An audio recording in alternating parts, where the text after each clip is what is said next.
Hi everyone, this is Sir Crip Anthony E. Ramos and welcome to your subject, Principles of Management.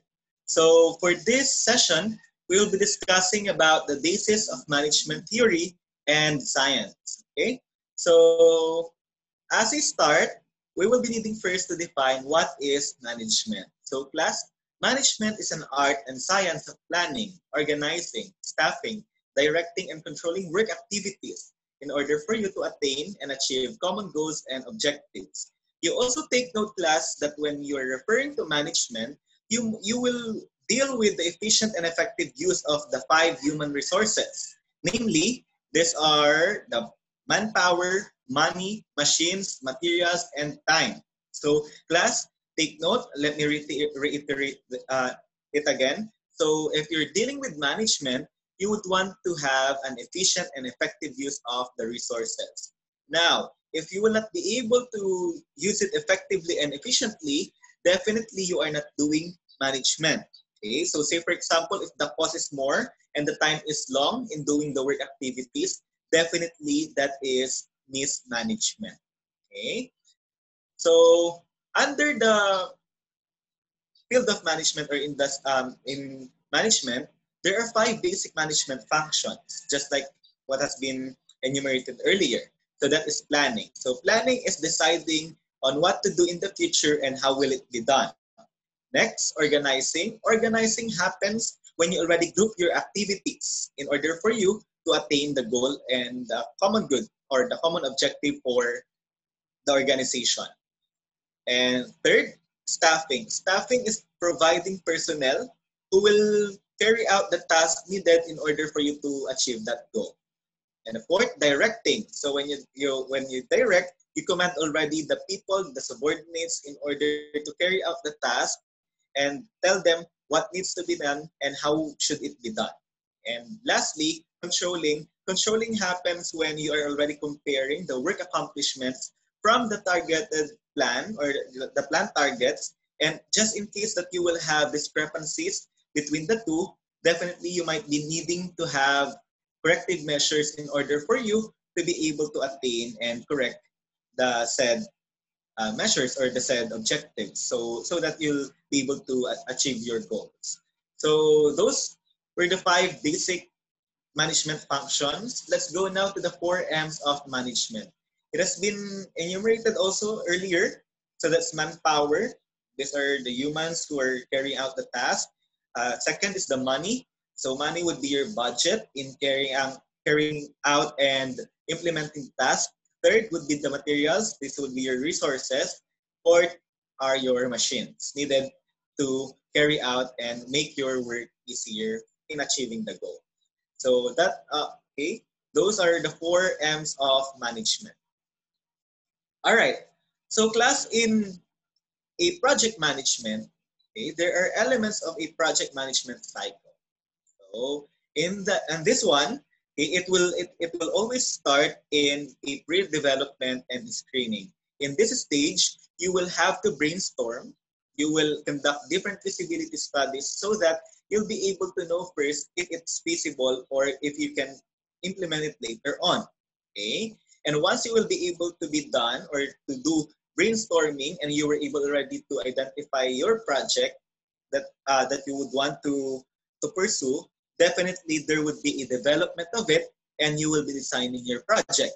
And after you develop your project and you design the project, definitely it will undergo assessment of your higher ups or commonly your superiors, in which commonly there are negotiations that are happening in order for your project to be more feasible and more implementable. Okay, so if you will be able to successfully negotiate and then it will be approved. So once the project will be approved, definitely it will be implemented. And once it's implemented, it doesn't stop there. Take note, class, that in a project implementation, it is really important and imperative to evaluate whether the project has been successful or not. So in doing so, you must have criteria and parameters in telling whether the project has been successful or not. So where will you base your parameters and criteria in evaluating your project? So definitely on your desired objective and goal. Okay, and then afterwards, okay, you will see there that there is an arrow pointing again back to the very first stage, because all of the suggestions or all of the findings that you will garner for the project evaluation part, you might be able to use it for another project later on. So the good things about the previous project might also be implemented or recycled in another project. That is why it's also pointing out again back to the very first stage. All right, so this is the project management cycle.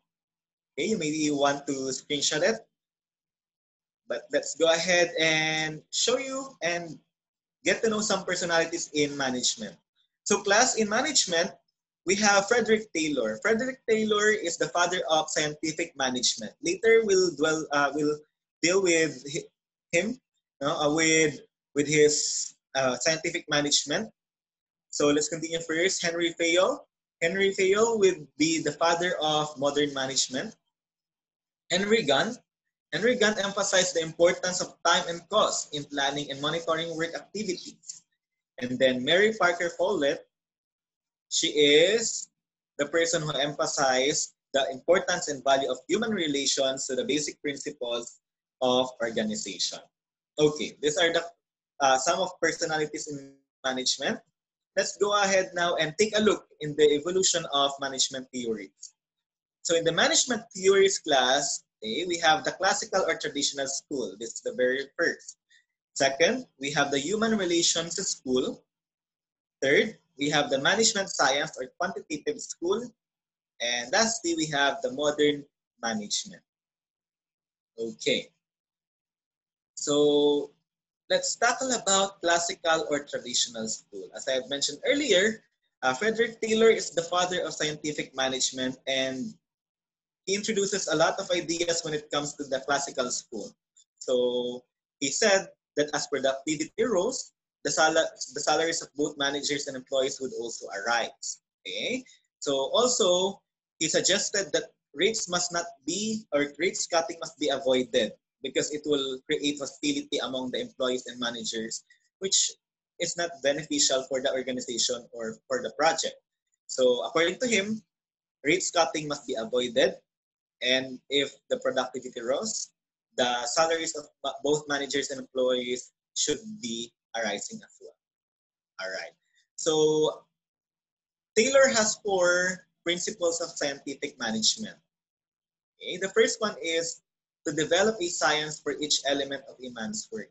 During the time wherein there is no scientific management, uh, most of the people rely on the rule of thumb, meaning they are basing their actions and their decisions on what has been going on for the past years or for the past time. So definitely, Taylor challenged it. Okay? Say for example, a good example in which Taylor challenge is the situation wherein employees are taking coffee breaks. So according to the rule of thumb, coffee breaks would not yield any positive impact to the project or the organization. However, Taylor mentioned that coffee breaks might be success or might be helpful for the project and for the organization. In what point? In a point wherein the employees were able to rest, and if they will be able to rest, definitely they will be energized, and if they will be energized, they will be more productive. Okay. Second, there is already a scientific selection and the training of the worker. So before, if a worker needs to be determined or needs to be picked, so commonly the managers would pick those persons who they refer as their favorites. However, according to Taylor's scientific management, it must be done in a scientific way. Okay? So that you'll be able to get a worker who is willing to do the task and who is eligible and qualified to do the task. So that is the second principle. Let me go to the third. So on the third principle class, before the scientific management, it has been believed by several managers that managers and employees are or always at war. Okay? They are commonly disagreeing with each other. However, Taylor emphasized that the employees and the manager should work together. Okay? They must be able to maintain a harmonious relationship so that they will be able to finish the task easily. All right? So that is the third principle. And the fourth principle, there should be a division of the work and the responsibility, and it should be done equally because before the scientific management, it's always the workers who have larger or heavier loads. So according to Taylor, there should be an equal division of work and responsibility. So those are the four principles of scientific management under the classical school. So let's now go to Peyo's 14 principles of management. So the first principle is the division of work. So division of work, definitely you're dividing the labor or dividing the work in which you are assigning competent persons who will be able to do the task. Second, authority and responsibility. As we all know, authority would be the exercise of power of a manager towards his or her subordinate. But take note that in every authority, there is always a responsibility that needs to be upheld at all times. Okay? Unity of direction is the situation wherein the employees or the team has only one direction or one goal that is being headed by one person as well. So again, if we're pertaining to unity of direction, you should only have one direction, you should only have one goal as a team or as an organization. Unity of command would actually be the requirement of having only one person who will be dictating of what needs to be done, okay, in order to maintain order. So esprit de corps would be the team cooperation and teamwork. So that's esprit de corps. Order, of course, this would maintain the organization. So it's really imperative in management. And stability of tenure. So stability of tenure would pertain to the security of the positions for the workers and for the management. Eighth, span of control talks about the manager managing the people. So definitely this can be on two levels. This can be on the upper level, which can range from 3 people to 9 people, or the lowest level, which can actually be more than 30 people who the managers will be managing. So that is span of control. Equity is the state of fairness. Then initiative, there should be the willingness of the employees to carry out the task. Discipline, it is imperative that the employees would be following what is expected from them. So say for example, a manager would tell or delegate an obligation. There is discipline if the people will work and will be able to carry out the task, okay, and follow. So centralization is something to do with the decision. There should be only one decision among the organization that is centralized. So centralization. And then standardization of individual interest to the common good. There should be no individual interest. Instead, there should be a common good under management. And then scalar principle talks about the hierarchy. That is why we have the organizational chart in order for us to maintain the functions and the responsibilities. So those are the 14 principles of management according to Peyo. Still, this is part of the classical school. Okay, so later on, it has been found out that there is lacking or there is missing in the classical school. And this is the human element. So the human relations movement emphasized the idea of human element. So under this, the people's attitudes, perceptions, and desires already play a role in their workplace performance. That's according to the human relations movement. Okay? So the social factors has been said that it can be a source of power. That is under human relations movement. Management science pertains to the quantitative school of thought. So since we are dealing with quantitative school of thought, you can already expect that there is a logical sequence of problem formulation. You will also gather information and data. You will also construct mathematical models and explore tentative solutions and execute them.